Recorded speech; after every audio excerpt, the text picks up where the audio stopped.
Okay. Thanks a lot for the invitation. It's very exciting for me to talk to that much people in English because I'm coming from Austria. I'm used to talking English, but not that long, to be honest. Yeah? I'm a physiotherapist, trained on early eating and feeding disorders and tube weaning. I'm working side by side together with Professor Tunit Scher and Professor Peter Scher since about 25 years. Have worked for about 26, 27 years at the University Clinic for Children and Young People in Graz, Austria. I have left the clinic. I'm self-employed as a physiotherapist with NoTube. And at NoTube I'm responsible for families who just wanting to get information from me in a first step. For the play picnics I'm doing all over Europe, so I'm going to the Netherlands, I'm going to London, I'm going to Mannheim, to Sweden, to France. I think that's it. Yeah. I'm working at the eating school, and I'm doing our online coaching program for children with early eating and feeding disorders without feeding tubes. Yeah. So this is our team. Professor Tunit Scher, her husband Professor Peter Scher. They have developed the concept with which we are working, and they are weaning children of feeding tubes since about 30 years. Professor Scher is already retired and working with NoTube, and Professor Tunit Scher is still at the children's clinic at work. We have 2 psychologists. Where's the second one? Here. Another pediatrician, she's a neonatologist in the Children's Hospital in Munich. A music therapist, and the rest of the people are working with holding our homepage, working, yeah, a lot of things. So, NoTube was founded in 2009 by Professor Tunit Scher and her husband. Before that time, families from all over the world were coming to the children's clinic, about 100 families a year.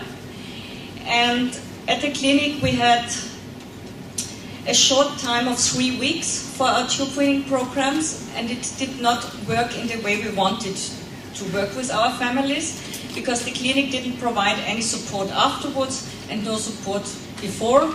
And the costs for the families who had to pay it by themselves because the insurances didn't cover it were just huge. So the costs were about 30,000 euros plus travel costs. Yeah? And we could not give the support we wanted to give. NoTube is a spin-off company of the Medical University in Graz. We are working with early eating and feeding disorders and with tube weaning. And when you see this when you see these early eating and feeding disorders, there is a classification. When we see children where we say, okay, this child has more a problem with the regulation. This child has a problem with after a post-choking episode, or is going in the direction of an infantile anorexia, or is a picky eater or something like that, and is also tube dependent. What we have seen is that every single child which is dealing with a feeding disorder has more than one of this. Yeah, so it's not always clear that you can, yeah, except the post-choking episode maybe, but it develops and goes one in the next. Yeah. And before we made these clarifications, families often face the problem that when they went somewhere with the problem that the child does not eat, they were told that doesn't exist, or you make it wrong, or the child is too disabled to eat, or you're not strict enough, or it's just a bad habit. However, what this is, it has to be treated. Yeah? So, feeding tube, the next thing we are working with are children with feeding tubes. So feeding tubes are necessary to keep children alive when they are not able to eat. And all the nutritional needs are met via the tube in this time. So often it is not possible for children to take something orally additional because they're just filled up. That's the same, not all of you have eaten. So if I would take you out and say, okay, start eating again, it's not possible. Yeah? And that's what is happening often to our children. We're talking about tube dependency. When a child is still on a feeding tube, although all the medical conditions are okay, and there is no medical need for a child to stay on a feeding tube, except that it does not eat orally.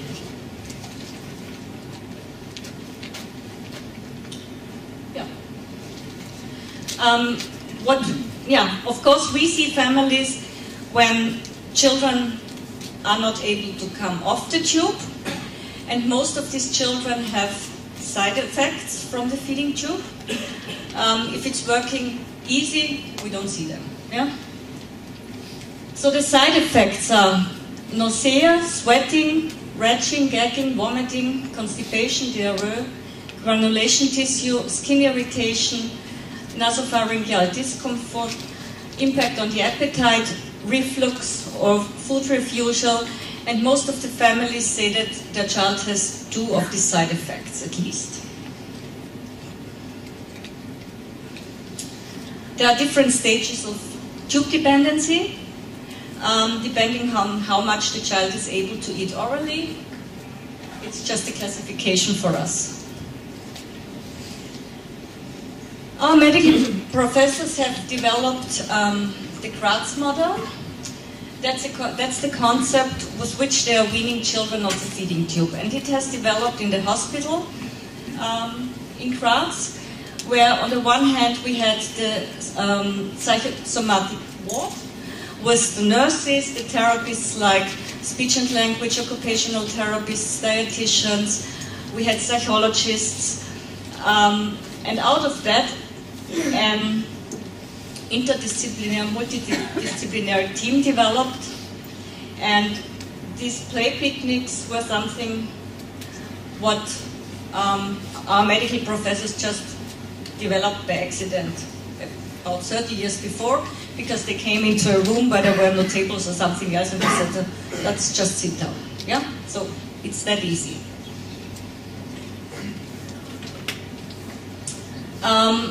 We have 2 basic principles. The one is the somatic approach, let the child become hungry.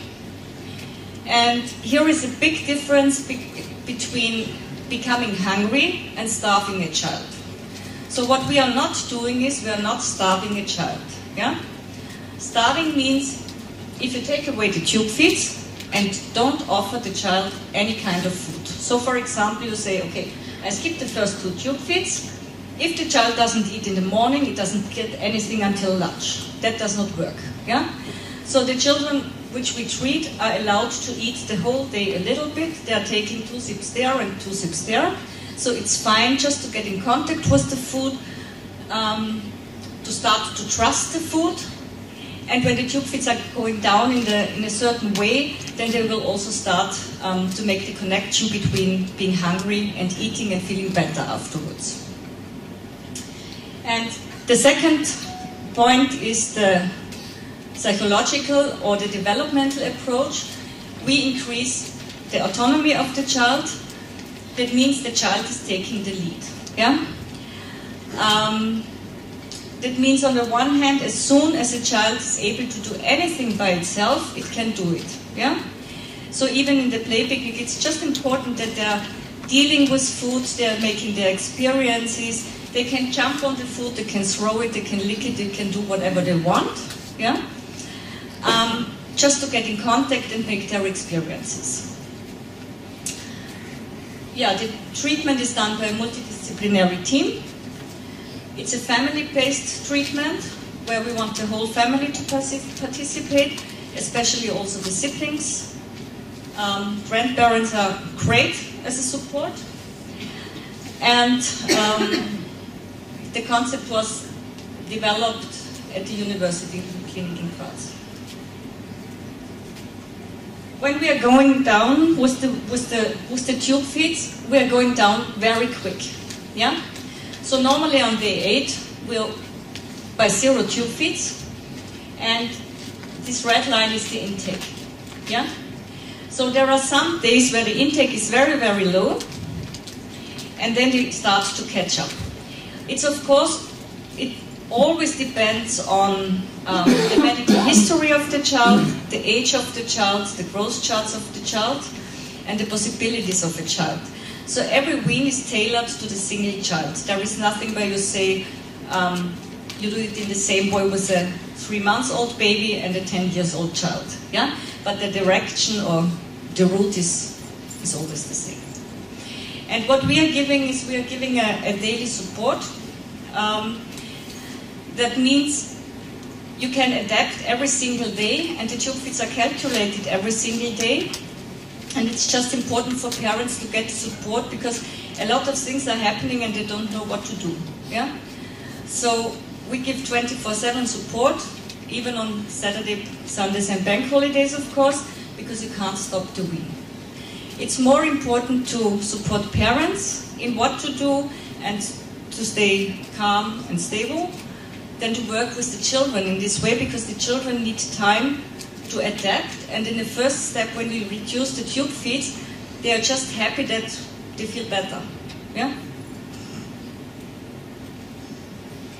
What we have seen after the tube wean, that in all these 4 areas the children are making developmental steps. It's just, I guess, because they don't feel full the whole time, they become more autonomy, yeah, and of course in the way of communication, when they have more food in the mouth, they have better stimulation and also speech can develop. So these are the diagnoses, the main diagnoses, which children we treat. So premature babies, congenital heart diseases, metabolic diseases, malformation disease of the gastrointestinal system, genetic syndromes, psychiatric and psychosomatic disease, neurological diseases, diseases of the respiratory tract, nephrological diseases, and children after cancer.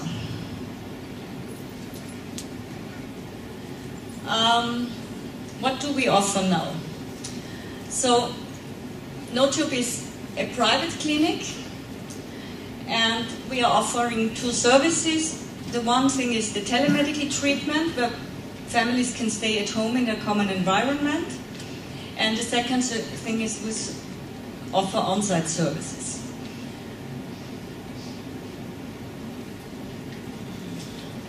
The first step when somebody is interested to work with us and to make sure that we can wean a child off a feeding tube, they have to go through a medical assessment. That's our medical diagnosis, which is done online, where the parents have to upload medical reports, a short video in a feeding situation, reports of the therapeutic team if they have it, and a short summary of the history of the child. And when everything is uploaded, our medical doctors view it, and if they would have any questions, they would come back to the family and ask for some other reports or just an answer to their questions. After that is done, the families can make the decision if they want to make this telemedical treatment or if they would prefer to come to an eating school in Austria. Some children we don't take at the eating school, so for example children after cancer where the immune system is on a low level, that's just too dangerous for the child, then we make a suggestion, and otherwise parents can make the decision what they would prefer to do. The telemedical treatment is the net coaching. The net coaching system looks a little bit, the parents have an account on our homepage, and it looks a little bit like an email system where they are in daily written contact with Professor Dunicher and one of our psychologists, They have to fill in a daily intake protocol, they have to fill in a daily weight, and from time to time they are asked to upload a short video in a feeding situation. And the tube feeds, the oral intake, how to offer food, what kind of food you should offer, feeding positions, things like that, are discussed with you every single day. So the parents, the child, and our team is working together as a team, and it is important that they have daily contact to adapt very quick to a situation. The eating school is a combined program between the telemedical program and 2 weeks on-site in Austria in our clinic. It starts with a preparation week in the internet, where the tube feeds are slightly changed, always depending from where the families are coming, because we want them to travel in a safe way. Then they come 2 weeks on-site.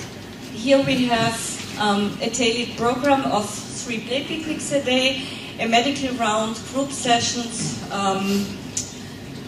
single sessions for the children, and 1 day off where they can train to use the telemedical principle, and where they can train how it is if we do not support them the whole day, yeah, just to get to know what is difficult for them. And when they go home, the wean is going on via the telemedical program until 35 days after the last tube feed by stable weight. That means if the child takes 6 months, it takes 6 months. If it takes 2 months, it takes 2 months. Yeah, so we have no time pressure anymore. The Learn to Eat program is also a telemedical program for children without feeding tubes or for children after a successful tube wean, where the parents would like to have some further support. It's a monthly program where you always can stop and come back after some months when you have the feeling you would like to make the next step. So, for example, from working on the consistency or on different textures and tastes. Yeah. That's how we deal with food. So sometimes people are really a little bit upset when they see what we are doing with the food. But for us it is important that food is a therapy for us. So we use it in the way we have to use it, and if it helps the child to make progress, it's important for us, and we just throw it away. Yeah? Yeah. These are some of our children.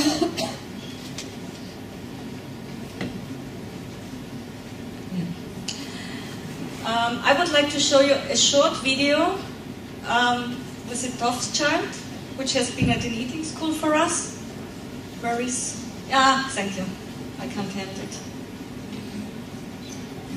It's 7 minutes, but I will not show you the 7 minutes because it's just going on in the same way, not only that you get an idea. She's a child which was referred from Mannheim, near Frankfurt. We are going there, I'm going there 4 times a year, and they are referring the children to us if they don't get them off the tube.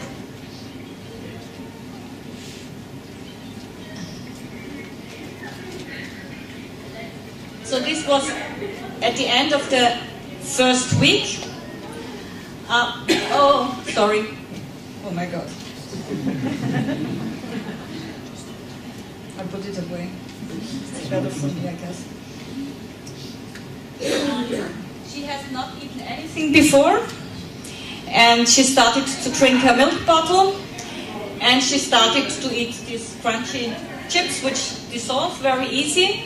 And what is important, and this is typical for some children, she had to hold some food in her hands the whole day. She didn't eat it, but she had to hold it, and if you wanted to put it out of her hand, she just screamed, yeah?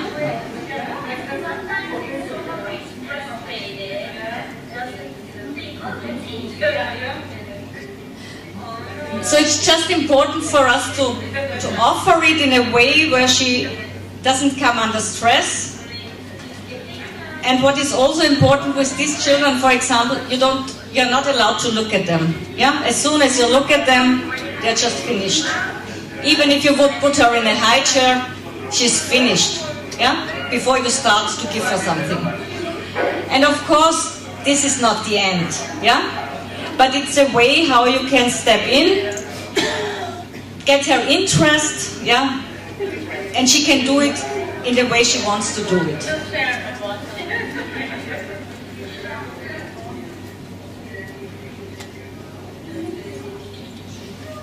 And of course she didn't eat with her mother first. Yeah. So that's why we start to work with them and then hand it over to the parents again after some time, so that the parents also can relax, don't have the responsibility for it in this time, and just view it from a distance, yeah? Because it's much easier if you view it from the distance than when we are always involved in it. Yeah,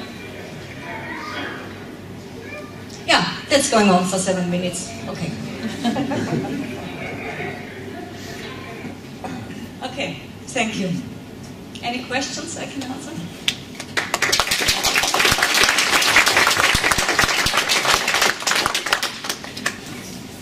Just a quick question. We spoke earlier. How would we go about, because we've got twins and obviously one who's got the food aversion, would it be wise to bring the other twin with us? Because of course. The siblings are the best therapists. Because we find that Oliver, the slightly older twin, the non-TOF, will finish his lunch or dinner and then leave the table. And surprise, surprise, Harrison, who doesn't like to eat, suddenly leaves after 30 seconds, and it's so difficult to get them back to the table and eating around the family environment and family table. So that's why I asked, is it wise to bring the second twin? Yeah, it's perfect if the second twin is coming, because it's the best therapist for him. And what we don't want, we don't educate them to sit at the table, and because, yeah, it's coming afterwards. The first step is to get them off the tube. They can eat whatever they want. It's important that they eat, that's all. If they leave after 2 minutes, they leave after 2 minutes. He can come back because food is over there. Yeah? So if you take this stress out, then it's much easier for the children, because the older they become, the more they want to do what they want to make their choices and their decisions. Yeah? And they will join you afterwards at the table. Yeah? Everybody has learned it. Because what we've noticed is that with both of them, that Oliver's got similar habits to Harrison and how they eat and what they eat. And that's just what's developed from Harrison's being a tough child and eating not much and eating the quavers, the wotsits. And it's surprised Harrison's diet is not the greatest, along with Harrison's really, but we're not bothered about that. Yeah, I think when I look at my own children, my younger one just ate potatoes, pasta and rice without anything for 2 years. Yeah? She's now 23 and okay. I think it's, sometimes we put too much focus on that, yeah? It's a phase and not the whole life, yeah? Sorry, just related. So you talked about different stages of tube dependency. So if a child is eating and is happy kind of to eat food and will eat a meal, but isn't eating enough to sustain them without the tube feed, is there a slightly different approach? Because I guess you wouldn't have to work with the food aversion. We would go down, because when we eat, yeah, we eat sometimes more, sometimes less. Sometimes after 5 hours, sometimes after 9 hours, sometimes after 2 hours. Yeah, that's normal eating, I guess. A child on a feeding tube, it's calculated, so they get every single day the same amount. If they're hungry, not hungry, want it, don't want it, they are not asked. Yeah, so he can't develop it in a quick way. Yeah, so for sure, your son is 9, you told me before. The process in weaning him off a feeding tube is a longer process, because it's more a psychological process than anything else. Yeah? So you have to support them with underlying tube feeds, but you can't top them up every evening. Yeah? Because it's not important if, when you have an amount of calories you have to get every day, it's not important when you get them. Yeah? You got them, that's it, and you're finished with it. Yeah? So it's more important to keep him working and these children have small portions again and again and again, and to make their calories higher, yeah, in these small portions.